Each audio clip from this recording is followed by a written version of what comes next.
E aí, pessoal, como se livrar da idolatria? Como derrubar a estátua? Por que que o Grêmio não conseguiu acordar? Para onde nós vamos? Vamos falar um pouco sobre esses últimos anos, mas sobretudo sobre o que nós vamos passar daqui para frente.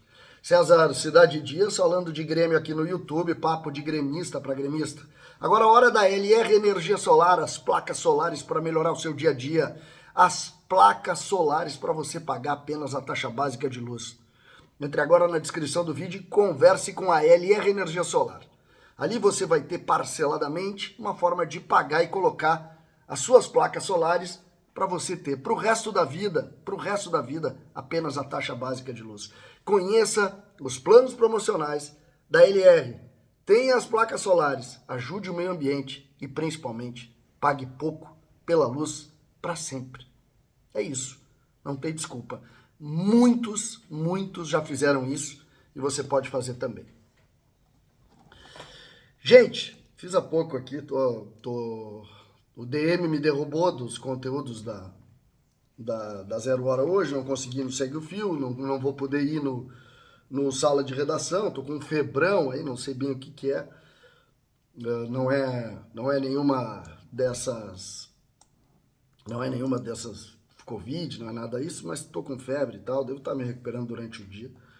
E fiz uma coluna falando que o Grêmio precisa derrubar a estátua. E claro que derrubar é no sentido figurado. O fato é que o Grêmio ficou para trás. O Grêmio deixou pelo caminho uma das suas principais virtudes, a ideia de clube, de conceito. E fez isso porque não soube ganhar, porque não entendeu as vitórias. E eu faço uma leitura de que aqueles 15 anos, entre 2001 e 2016, aquilo foi muito duro para o Grêmio. E o Grêmio não conseguiu nunca entender quando ganhou. Em 16 e 17, quando o Grêmio venceu, o Grêmio entregou a idolatria de Renato o motivo das vitórias. Para o Grêmio, foi o Renato que venceu. Não foi o trabalho dos dirigentes lá, do Rui Costa em 14 e 15, a contratação de um grupo de jogadores que não tem nenhuma relação com o Renato. Quem contratou o Maicon não foi o Renato. Quem contratou o Jeromel não foi o Renato. E ali o Grêmio entregou a Renato e o Renato foi habilidoso em colocar nele isso. A vitória tinha sido por causa dele. E depois disso, o Renato comanda o ambiente. Totalmente. E o Grêmio nunca soube entender. Quando as derrotas começam a surgir, prestem atenção, todo mundo vai morrendo em volta do Renato. Os dirigentes foram morrendo, os jogadores foram apagando, o preparador físico, todos foram apagando. Todos. E o Renato só se fortalecia. O Renato sempre resistiu, porque ali se entregou a ele uma ideia de que ele era o objeto das vitórias. Foi ele que venceu. Mas, a partir de um determinado momento, as coisas começam a ser questionadas. Esse sentido de boleiragem folclórica que o Grêmio vive começou a aparecer de forma maior e as pessoas começaram a questionar isso. Se é verdade que ainda se perdia no caminho, é preciso dizer que isso começou, essa boleiragem aqui, ali, isso não está funcionando. Isso não está funcionando. As coisas foram piorando. Ah, mas o Grêmio ganhava Grenal, o Grêmio ganhava... O Grêmio ganhou o Gauchão e Grenal muito mais pela incompetência do Inter do que pela competência do Grêmio. Vocês sabem disso. Todos sabem disso. O Grêmio teve um grande time em 2015, um grande time em 2016, um grande time em 2017 e um grande time por parte de 18. Depois disso deixou de ter. O grande pensador ali, o Luan, quando o Luan afunda, o Grêmio não ganha mais de ninguém. O grande time, para mim, o grande time é o de 15, né? É o time do 5-0 no Inter, é o time que começa, depois o Roger afunda, aí a história, a gente sabe disso. E quando a gente começa a ler isso, a gente vai ver que todo o comportamento do Grêmio é errado. Olha só, Nós enriquecemos centenas e centenas de jogadores aqui. Nós pagamos rescisões de contrato absurdas. Sempre digo, Paulo Vitor, 7 milhões. Vanderlei, 4 milhões. Thiago Neves, 4 milhões. E outros tantos jogadores que o Grêmio seguiu pagando sob pena de, não, agora se vier esse cara aí resolve. Tardelli, por exemplo.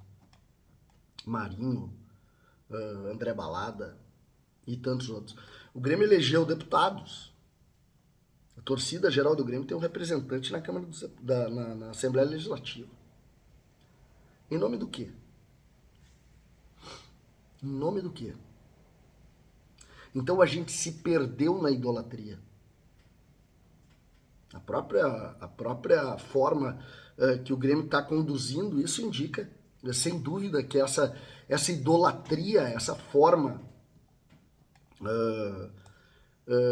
quase cega de entender alguns processos do Grêmio dão conta dessa dificuldade. E o que é preciso fazer? Preciso romper com isso, por isso a figura da estátua. Está na hora de romper. E aqui eu não estou querendo diminuir nada disso. Eu tenho, mas aí é só a minha opinião, eu não falo minha opinião. Para mim isso fez mal ao Grêmio, muito mal. Muito mal. O Grêmio não soube gerir isso. Essa idolatria nos enganou grosseiramente. E o Grêmio precisa vencer isso. E isso parte, curiosamente, de dentro do coração de cada um. Entender que a idolatria não fez bem. Nada, toda e qualquer idolatria não faz bem, né? Se tu ficar falando do comportamento das pessoas, comportamento humano, tu vai ver que a idolatria é uma coisa bem questionável. Mas no caso do Grêmio, isso acabou levando para que a gente cegasse sobre processos. O Grêmio está muito atrás de outros clubes. Vocês acham que o Roger tá bem no Inter porque ele melhorou como pessoa? Claro que não, né? O Roger está bem no Inter porque o ambiente do Inter é mais sadio que o do Grêmio. Porque o ambiente do Grêmio não sabe viver sem a idolatria. E idolatria muitas vezes conquistada com vícios muito complicados, né? Como o controle do ambiente. O Grêmio demitiu pessoas e não repôs. O que é um processo de organização de um clube de futebol? É chato aqui eu sempre me expor dessa maneira, mas é preciso dizer. Nós vamos ter que ter mas muita paciência. Porque essa luta para retomar o tamanho do Grêmio vai demorar muito. Estes anos, nessa conduta boleira, empírica, diminuiu o Grêmio em relação aos seus adversários. E agora nós vamos ter muito tempo para voltar. Muito tempo. Temos que fazer alguns pontos ainda para não cair? Sim, temos que fazer. Temos que fazer. Se cair agora, vai diminuir ainda mais o tamanho e vai aumentar ainda mais o caminho que o Grêmio tem. Mas antes disso é preciso começar a discutir isso aqui. A primeira coisa, o primeiro trabalho é no coração de cada gremista. Desfaçam a ideia de que a idolatria vence. O que vence é trabalho. E trabalho bem feito. A idolatria, às vezes, ela cega. E esse é o caso do Grêmio. César, Cidade Dias falando de Grêmio, aqui no YouTube.